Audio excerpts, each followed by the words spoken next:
يا أيها الذين آمنوا ادخلوا في السلم كافة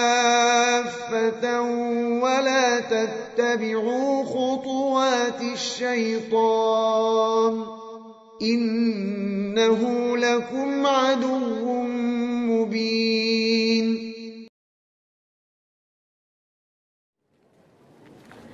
Apabila ada yang melakukan pembatal keislaman, apakah harus syahadat lagi? Misal pernah ke dukun. Ke dukun itu bisa jadi beberapa bentuk.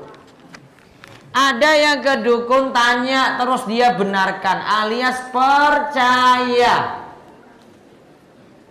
Kalau dia percaya maka sholatnya tidak diterima selama 40 hari plus.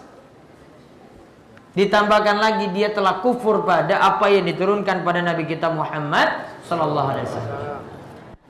Namun kalau ada yang datang kok nggak percaya, wah ini sedikit. Biasanya kalau datang itu percaya, maka sholatnya tidak diterima selama apa? 40 hari. Adapun batal Islamnya kalau dia yakin ilmu gaib hanya diketahui oleh dukun tadi, yang lainnya tidak tahu. Berapa kilometer hitungan safar dan bolehnya sholat jamak? Jaraknya, ingat ya, ini dua kata kunci perlu diingat ini. Safar itu yang membuat kita boleh qashar sholat. Jadi qashar itu ada kalau kita bersafar. Ingat ya, qashar itu kalau kita itu bersafar. Qashar itu apa Pak Ustadz? Qashar itu ringkas sholat 4 rakaat jadi 2 rakaat. Ini cuma ada ketika safar. Sedangkan kalau jamak itu dilakukan ketika butuh. Ingat, saya ulang. Qashar itu dilakukan ketika safar. Terus kalau jamak dilakukan kapan? Ketika butuh. Contoh, saya baru pulang dari Jakarta sampai di Jogja atau sampai di Gunung Kidul. Saya belum sholat isya. Maghrib mungkin di perjalanan. Saya belum sholat isya.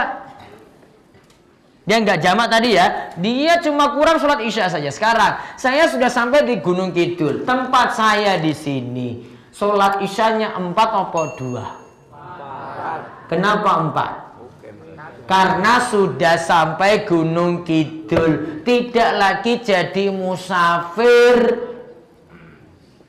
Kalau dia masih dalam perjalanan dari Jakarta sampai Jogja, misalnya di Kebumen sana dia itu ingin jamak, maka silakan tambah qashar. Karena safar itu terkait dengan apa? Qashar sholat. Sedangkan kalau jamak itu kaitannya dengan apa? Kalau butuh. Nggak mesti safar. Contoh, hujan deras. Boleh nggak untuk jamak? Boleh. Dia sholat maghrib di masjid, hujan terus, nggak bisa pulang-pulang. Ya sudah, dimajukan waktu isya, digabung dengan waktu maghrib. Kerjakan sholat isya 3 rakaat, maghrib 3 rakaat, isyanya 4 rakaat. Kenapa kok nggak jadi qashar? Karena ini butuh, bukan safar. Maka karena butuh, bukan safar, maka cuma ada jamak, tidak ada qashar. Paham? Baik. Apa contoh syirik kecil? Riya. Riya itu pamer amalan. Contohnya apa lagi? Sumpah dengan nama selain Allah. Itu masuk syirik kecil. Saat kita berpuasa, apakah kita yang hendak berwudu untuk melaksanakan sholat sebaiknya ketika bagian berkumur itu dilakukan atau tidak? Kumur-kumur ketika wudhu itu hukumnya sunnah. Kecuali saat puasa. Saat puasa airnya nggak banyak-banyak yang dimasukkan ketika berkumur-kumur. Apakah anak perempuan boleh memandikan jenazah ayahnya? Yang tepat dahulukan yang sejenis dulu. Suami, ada suami bisa dengan lawan jenis yaitu istri. Namun kalau anak baiknya ditunda dulu. Kalau masih ada laki-laki dengan laki-laki, perempuan dimandikan dengan perempuan.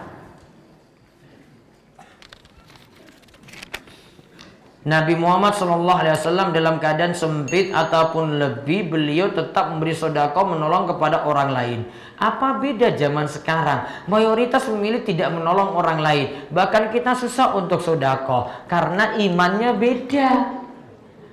Orang saat ini bisa jadi hamba harta. Tadi budak harta tadi, iya. Maka untuk keluarkan dia mikir-mikir alias pelit. Dia mikir-mikir untuk keluarkan. Kalau dulu Nabi SAW imannya kuat dan gak jadi orang pelit. Wong Nabi saja kurban pernah dengan 100 unta. Berarti dengan kurban sangat banyak, sedekahnya sangat banyak. Apakah makna surat At-Tin ayat 6 yang artinya kecuali illal ladzina amanu wa amilus solihati falahum ajrun ghairu mamnun? Ini terkait dengan ayat sebelumnya. Laqad khalaqanal insana fi ahsani taqwim. Sungguh kami telah menciptakan manusia dalam bentuk sebaik-baiknya. Di antara tafsirannya adalah kami telah menciptakan manusia pada usia muda. Kemudian summa radadna wasfala safilin. Kami kembalikan dia di usia tua sudah sulit ibadah. Kecuali orang-orang yang beriman dan beramal soleh, amalnya tidak terputus. Artinya apa? Kalau di saat muda rajin ibadah, maka saat tua pahalanya tetap dicatat. Saya ulang, ketika waktu muda itu rajin ibadah, maka ketika tuanya pahalanya tetap dicatat seperti masa mudanya. Makanya yang muda-muda ini kita perbaiki diri. Jangan malah muda itu foya-foya terus. Kalau zaman sekarang mainannya itu game saja, nggak bisa lepas itu tangannya itu terus. Iya tak bapak? Tembak-tembak. Kalau Pak Sudir ya ora paham tembak-tembak kayak ngono. Istriku dengan saya hormat dan suka, tapi dengan ibu saya selalu berantem.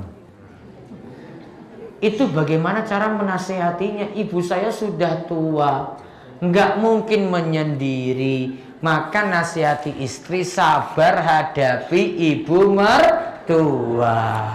Ini tinggal komunikasi suami yang baik saja pada istrinya. Nasihati istri pelan-pelan. Ibu saya ahli tahajud, cuma sering upload status di media sosial. Ayo sholat tahajud. Pada jam sholat tahajud, apakah ini riya? Resiko riyanya besar.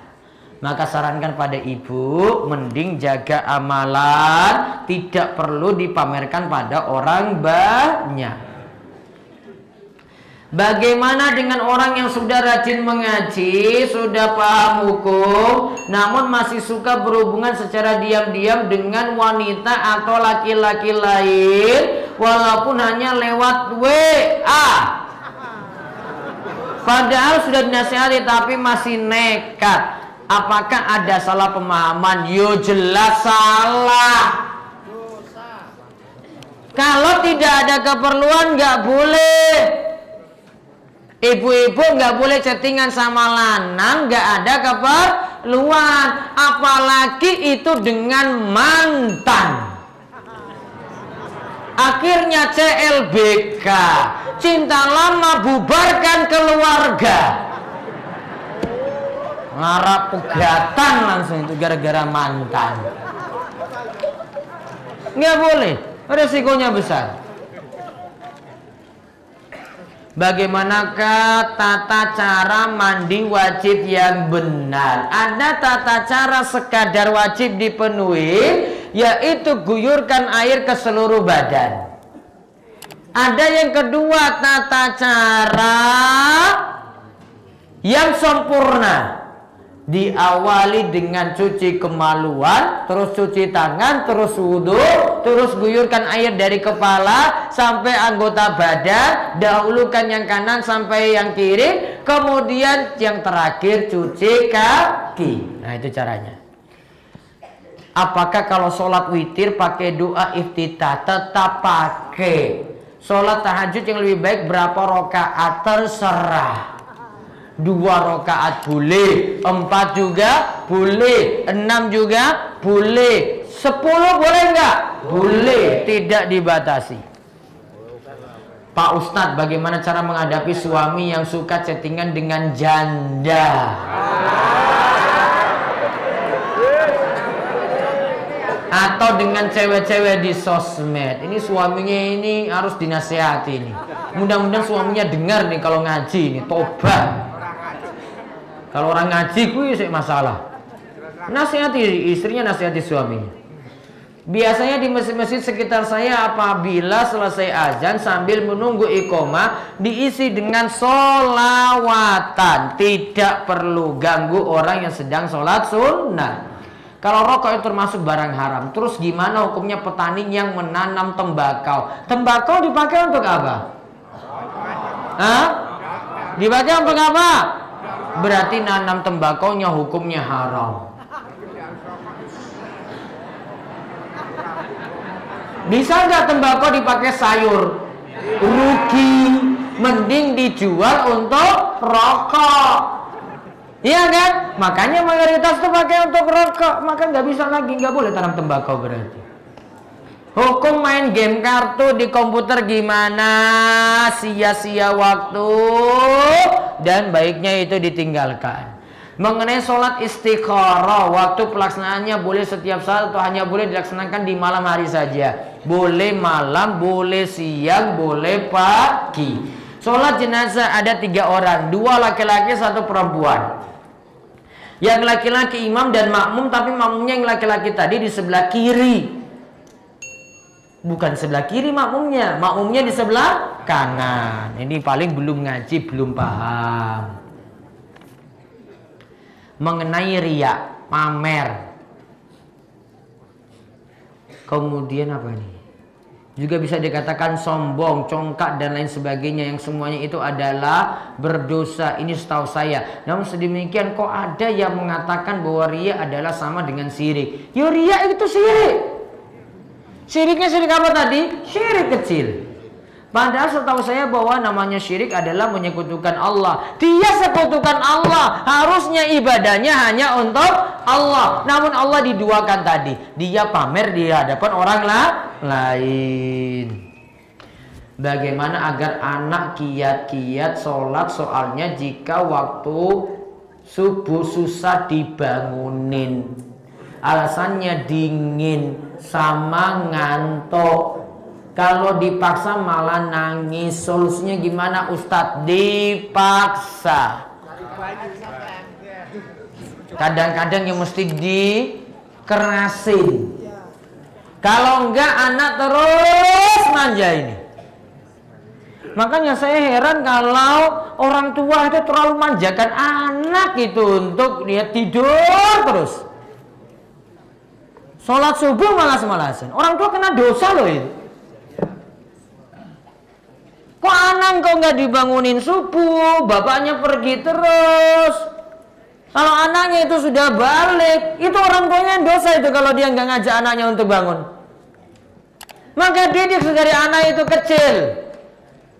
Sebenarnya kita itu, anak-anak kita itu banyak yang kurang sadar. Contoh kemarin, anak itu kalau bisa diajak juga puasa sunnah. Coba kalau lihat ada anaknya sendiri yang kalau puasa sunnah di sekolah ya, anak lain itu malah iming-imingi sesuatu loh. Oh ini es krim dia makan, dia pamer-pamerin di depan temannya. Tanda emang orang tua yang anaknya nggak dididik puasa tadi itu nggak ngajarkan kayak gini juga. Nggak hormati anak yang sedang puasa. Harusnya orang tua ngajarin, itu kancamu poso, nggak usah diiming-imingi permen atau apa, itu nggak usah. Dan sekaligus orang tua ajak anaknya itu puasa. Kadang apa-apa kita itu manjakan terus.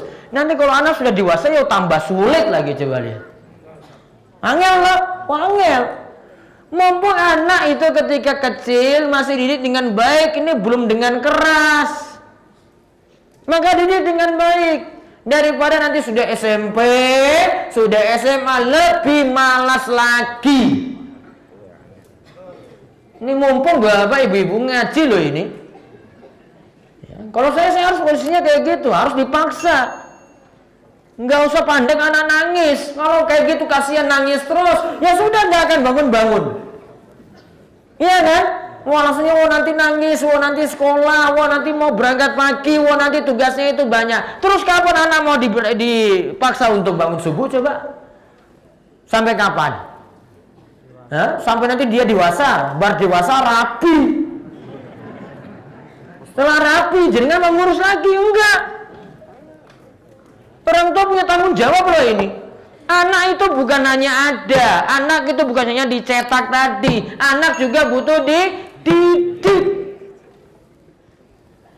Didik itu penting. Jadi jangan hanya punya anak saja itu. Anak nggak diurus, nggak benar. Anak mau satu lusin ya tanggung jawab satu lusin. Anaknya satu ya tanggung jawab satu. Jangan anak dibiarkan nakal, dibiarkan nggak sholat. Kadang prihatin sekali kalau saya lihat anak-anak lain itu. Anak lagi diajar puasa sunnah, yang lainnya ini. Orang tua berarti kan nggak didik. Masa kayak gitu saja nggak bisa ngajak anaknya walaupun cuma beduk aja loh, coba lihat. Asyura beduk gitu ya kan. Harusnya bisa kan? Bisa. Orang tua nggak ada perhatian. Gimana ini perkara sunnah aja ini. Kan didik aja cuma satu kali aja. Tinggal dia milih. Masa kayak gini aja nggak bisa? Herannya kita mau cetak anak terus namun nggak mau dididik. Kalau sekolah pinginnya anak itu sekolah gratis terus namun nggak mau dididik. Kadang SPP anak itu telat. Maka kalau jenengan mau minta sekolah gratis ke saya lihat dulu. Ini orang ini malas kerja apa enggak ini? Jangan-jangan kalau digratisin malah orang tua malas kerja. Ngapain? Muslim itu disuruh rajin kerja. Maka bapak ibu-ibu tolong perhatikan anak masing-masing. Anak itu bukan tanggung jawab sekolah untuk buat anak jadi baik. Sekolah itu nggak akan ditanya dalam kubur nanti loh. Sekolah nggak akan ditanya nanti di akhirat itu nanti nggak akan ditanya. Yang ditanya tanggung jawab didik anak siapa? Orang tua. Orang tua yang harus punya tanggung jawab. Orang tua nggak bangunkan anak subuh siap-siap nanti ditanya di dalam kubur. Siap-siap ditanya nanti ketika di akhirat. Mau protes pada sekolah lepas diri itu. Saya cuma sebatas di sekolah. Kalau di TPA, saya cuma sebatas di TPA. Anak paling banyak di mana? Nah, siap-siap orang tua yang ditanya berarti. Paham ini Bapak? Paham. Ibu-ibu paham? Sesuk kalau bojone jaluk anak meneh, minta sama ini suaminya itu didik anaknya dulu baik-baik. Anak gurdolan wae. Maghrib main terus. Orang tua nggak ada yang manggil-manggil anak kan? Kalau saya dulu itu saya masih dipanggil loh. Kalau di maghrib itu saya masih main dicari-cari. Sekarang orang tua nggak ada peduli lagi. Maghrib dibiarin. Iya kan? Kalau volley ya volley terus. Nggak ada itu panggil anak itu maghrib. Pulang. Nggak ada. Orang tua nggak mikir saat ini. Maka mumpung ini jenengan ngaji bapak-bapak ibu-ibu, mumpung juga ada bapak ibu-ibu muda, ayo kita didik anak kita dengan baik. Aset seperti ini nggak boleh disia-siakan. Yang punya tanggung jawab siapa? Orang tua. Dan mugi-mugi Allah berikan kepada kita anak-anak yang jadi qurrata a'yun, dan orang tua jadi pendidik terbaik untuk anak-anaknya. Allahumma amin.